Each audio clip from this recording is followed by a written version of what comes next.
Welcome friends, দীপ education YouTube চ্যানেলে সকলকে স্বাগত। আজ আমি একটি অত্যন্ত গুরুত্বপূর্ণ আপডেট নিয়ে আপনাদের সামনে উপস্থিত হয়েছি। আপনারা যারা 2019-21 সালে West Bengal Board of primary এডুকেশনের আন্ডারে ডিএলএড ট্রেনিংয়ে যুক্ত আছেন বা পরীক্ষা দেবেন এবছরে পার্ট 1, তাদের জন্য একটি অত্যন্ত গুরুত্বপূর্ণ নোটিশ আপনাদের সামনে উঠে এসেছে। সেই নোটিশটি আপনারা ভালো করে দেখুন। যদি এই নোটিশটি কোনো জায়গায় স্ক্রিপ করেন তাহলে কিন্তু আপনাদের সামনে বিপদ হবে, কারণ এই নোটিশে এমন কিছু গুরুত্বপূর্ণ তথ্য দেওয়া আছে যে তথ্যটি প্রত্যেকটি পরীক্ষার্থীর জন্য অত্যন্ত গুরুত্বপূর্ণ। আপনারা দেখে নিন প্রত্যেকটি বিষয়। আর যদি এই চ্যানেলটিতে সাবস্ক্রাইব না করে থাকেন অতি অবশ্যই চ্যানেলটিকে সাবস্ক্রাইব করবেন এবং সেই সাথে বেল আইকনের অল নোটিফিকেশান অন করুন। তাহলে আজকে যে নোটিশটি আমরা আপনাদের সামনে তুলে ধরেছি সেই নোটিশটি সম্বন্ধে আমি বলে নিই। এই নোটিশটি West Bengal Board of Primary Education থেকে প্রকাশিত হয়েছে 2014/BPE/DLED/2021, ডেট হচ্ছে 24/8/2021। নোটিশে কি বলা আছে? The modalities for holding part 1 regular face to face DElEd examination theoretical 2019-21 সেশনের পার্ট 1 এক্সামিনেশন সম্বন্ধে কয়েকটি কথা এখানে বলে দেওয়া আছে। দেখা যাক।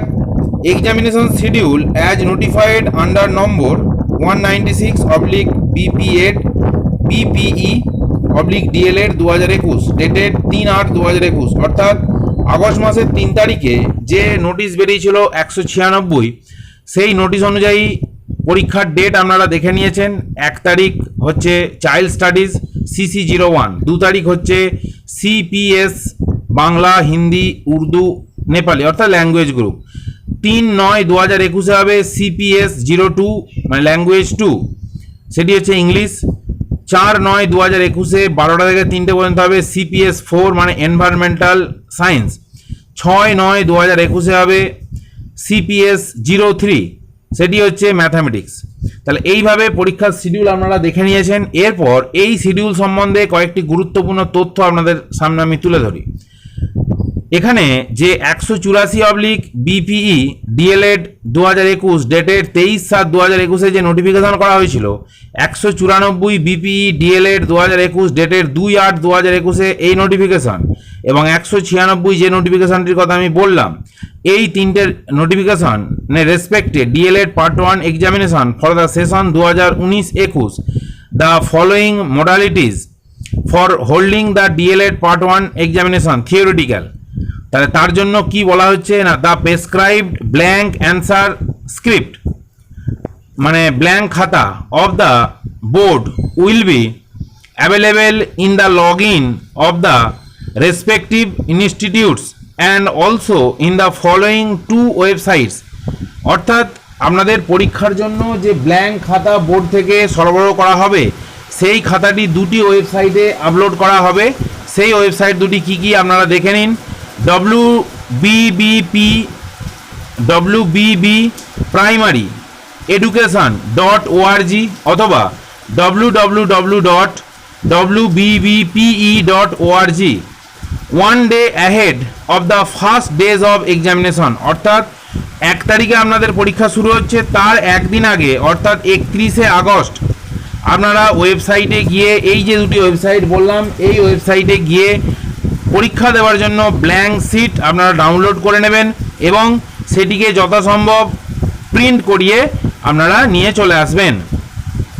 The student will also be able to download such prescribe blank answer script by entering the valid registration number and roll number. অর্থাৎ ছাত্রছাত্রীরাও তাদের ভ্যালিড রেজিস্ট্রেশন নম্বর আর রোল নাম্বার পুট করে এই খাতাটি ডাউনলোড করে নিতে পারবে।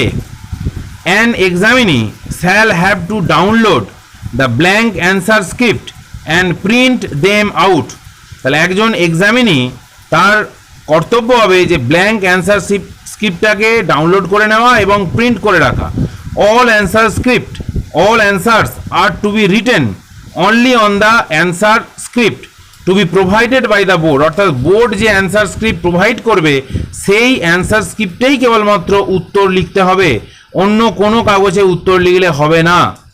Answers must be precised and to the point. মানে আমরা যদি পরীক্ষা দিই সেখানে আমরা অনেক কিছু লিখি, কিন্তু এক্ষেত্রে যেহেতু অনলাইনে এক্সামিনেশন হবে আপনারা উত্তর দেবেন প্রিসাইজ মানে সঠিকভাবে এবং টু দ্য পয়েন্ট উত্তর করা বাঞ্ছনীয়। All unnecessary details and irrelevant points shall be counted as discredit, অর্থাৎ যদি আপনারা আননেসেসারি উত্তর লেখেন তাহলে সেটাকে ইরিলেভেন্ট পয়েন্টস এবং যদি কিছু ইরিলেভেন্ট পয়েন্টস যোগ করেন সেটি ডিসক্রেডিট হিসাবে গণ্য হবে। For multiple choice question only them numbers of the selected answer should be written without copying the whole statement or part thereof, অর্থাৎ মাল্টিপল চয়েস কোশ্চেনের ক্ষেত্রে ছাত্রছাত্রীকে পুরো প্রশ্ন লিখে উত্তর করার কোনো প্রয়োজন নেই, শুধুমাত্র দাগ নাম্বার দেবেন আর যে উত্তরটি সঠিক হবে শুধু সেই উত্তরের যে দাগ নম্বর সেই উত্তরটি বসিয়ে দেবেন। বলছে of the selected answer should be written without copying the whole statement, তাহলে পরিষ্কার বলে দিয়েছে পুরো স্টেটমেন্ট না লিখে শুধুমাত্র যে দাগের উত্তরটি ঠিক হবে সেই দাগ নাম্বার দিয়ে উত্তরটি লিখে দেবেন, তাহলেই যথেষ্ট। The answers paper will be uploaded the question papers will be uploaded at 11:50 AM, অর্থাৎ যেদিন আপনাদের পরীক্ষা সেই দিন 11:50 যে প্রশ্ন সেই প্রশ্ন অনলাইনে আপলোড করে দেওয়া হবে।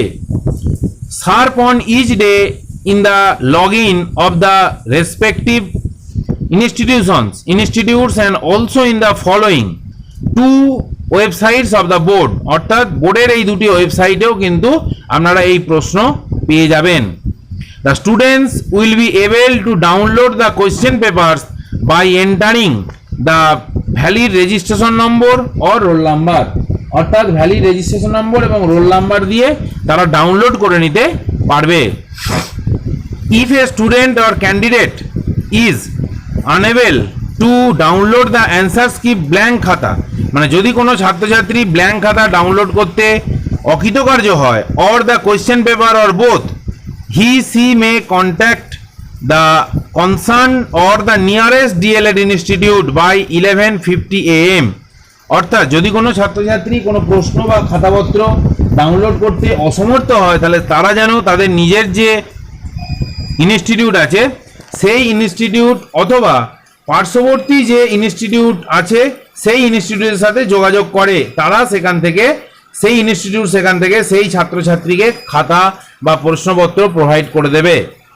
All the participating DElEd institutions are also directed to sanitise their institutions and maintain physical distancing, এটি আছে কোভিড প্রোটোকল অবশ্যই প্রত্যেকটি ইনস্টিটিউটকে মানতে হবে। The examinees are requested to upload the scan copy, তাহলে স্ক্যান কপি আপলোড করতে হবে শিডিউল ডে এর মধ্যে। যদি কোনো ছাত্রছাত্রী স্ক্যান কপি আপলোড করতে অসমর্থ হয় তাহলে যেন সেই ছাত্রছাত্রী অতি অবশ্যই কলেজের সাথে যোগাযোগ করে অথবা নিকটবর্তী যে কলেজ আছে সেই কলেজের সাথে যোগাযোগ করে, তা না হলে কিন্তু তার এই যে অ্যান্সার স্ক্রিপ্ট গণ্য হবে না। এবং কোনো ছাত্রছাত্রী কিন্তু একটা নির্দিষ্ট সময়ের পর অনলাইনে তাদের অ্যান্সার স্ক্রিপ্ট আপলোড করতে পারবে না, এখানে পরিষ্কার করে নোটিফিকেশন দিয়ে দিয়েছে। In case any difficulty faced by the candidate upload their answer script in the above noted website of the board with the help of the concern institution at the earliest possible time on the same day after the completion of the examination, পরীক্ষা শেষ হওয়ার পর সেই দিনের মধ্যে সেই institute পর্ষদের ওয়েবসাইটে এই যে অ্যান্সার স্ক্রিপ্ট আপলোড করবে। পরের দিনে আপলোড করব সেই ধরনের কিন্তু কোনো চিন্তাভাবনা কিন্তু রাখলে হবে না, তাহলে কিন্তু সেই ছাত্রছাত্রী অ্যান্সার স্ক্রিপ্ট কোনোভাবেই দেখা হবে না। এই ধরনের কিছু কিছু গুরুত্বপূর্ণ তথ্য এখানে দেওয়া আছে। The facility of the scribe will the provided of the examinee who are visually challenged.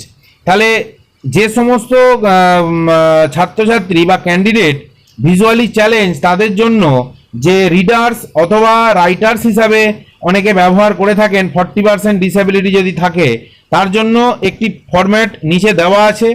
সেই ফরম্যাট অনুযায়ী তারা যদি অ্যাপ্লিকেশন করে, তাহলে তাদের জন্য রাইটার অথবা রিডার সেখানে ব্যবস্থা করে দেওয়া হবে। এখানে দেখুন, this office notification 308/BPE/DLED 2019 dated 30/9/2019। Sir, Madam, with reference to the above, I am directed to inform you that the visually challenged and otherwise disabled candidates who have lost completely their individual capacity of writing shall be allowed the facility of using the scribes from among the person who are currently the student of class 11 and below। অর্থাৎ তারা তাদের কাউকে choose করতে পারবে যারা বর্তমানে class 11-এ পড়ছে অথবা তার নিচে পড়ছে, সেই রকম কাউকে চুজ করতে পারবে। কিন্তু 11-এর উপর অর্থাৎ 12-এ পড়ছে এই ধরনের কোনো ছাত্রছাত্রীকে কিন্তু তারা ব্যবহার করতে পারবে না। In such case you are hereby authorized to allow such facilities of using scribes on proper verification of the documents mentioned below: admit card, valid physically handicapped certificate issued by the competent authority, proof or proofs of having enjoyed such facilities on previous occasion। মানে সে মাধ্যমিক, উচ্চ মাধ্যমিক বা গ্র্যাজুয়েশনে বা মাধ্যমিক উচ্চ মাধ্যমিকের কথাই বলি, উচ্চ মাধ্যমিকের পরে যদি সে ডিএলএড করে, তাহলে এই ধরনের কোনো ফেসিলিটি সে মাধ্যমিক উচ্চ মাধ্যমিকে নিয়েছে কিনা সেই বিষয়টিও কিন্তু লক্ষ্য নজর করতে হবে।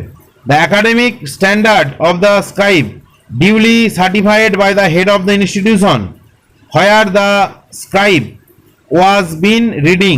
মানে স্ক্রাইব যেখানে পড়াশোনা করছে সেই ইনস্টিটিউশনের প্রধান শিক্ষক মহাশয় অবশ্যই তাতে সাইন করে দেবেন, একটা ডকুমেন্টস অবশ্যই তার হাতে দিয়ে দেবেন। A passport size photograph duly attested by the head of the institution shall also be pasted on the certificate। সেই সার্টিফিকেটে কিন্তু সেই মানে স্ক্রাইব যিনি লিখবেন বা রাইটার যিনি লিখবেন তার একটি ছবিও কিন্তু প্রধান শিক্ষক মহাশয় অ্যাটেস্টেড করে দেবেন। I am further directed to mention below the guideline। তাহলে এইভাবে যদি তারা করে তাহলে তাদের যে লেখার জন্য কোনো সমস্যা হবে না। তাহলে এই ছিল আজকে পর্ষদের পক্ষ থেকে, আমাদের যে প্রাথমিক শিক্ষা পর্ষদ বা প্রাথমিক শিক্ষা বোর্ড আছে তাদের পক্ষ থেকে একটি গুরুত্বপূর্ণ আপডেট। আপনারা ভালোভাবে শুনলেন এবং আপনারা মানসিকভাবে প্রস্তুতি নিন। আগের দিনে অতি অবশ্যই আপনাদের যে প্রেসক্রাইব যে অ্যান্সার শিট আছে সেটি ডাউনলোড করে নিতে পারবেন এবং সেখান থেকে আপনারা সঠিকভাবে উত্তর লিখে আবার সঠিক সময়ের মধ্যে আপলোড করতে পারবেন। এই পরিস্থিতিতে আপনারা খুব সচেতনতার সঙ্গে কাজটি করুন। আপনাদের সকলের জন্য আমার শুভ কামনা রইল, যাতে আপনাদের এই পরীক্ষা সফল হয় এবং আপনারা ভবিষ্যৎ জীবনের পথে আর এক ধাপ এগিয়ে যেতে পারেন। আপনারা প্রত্যেকে ভালো থাকুন, সুস্থ থাকুন। ধন্যবাদ।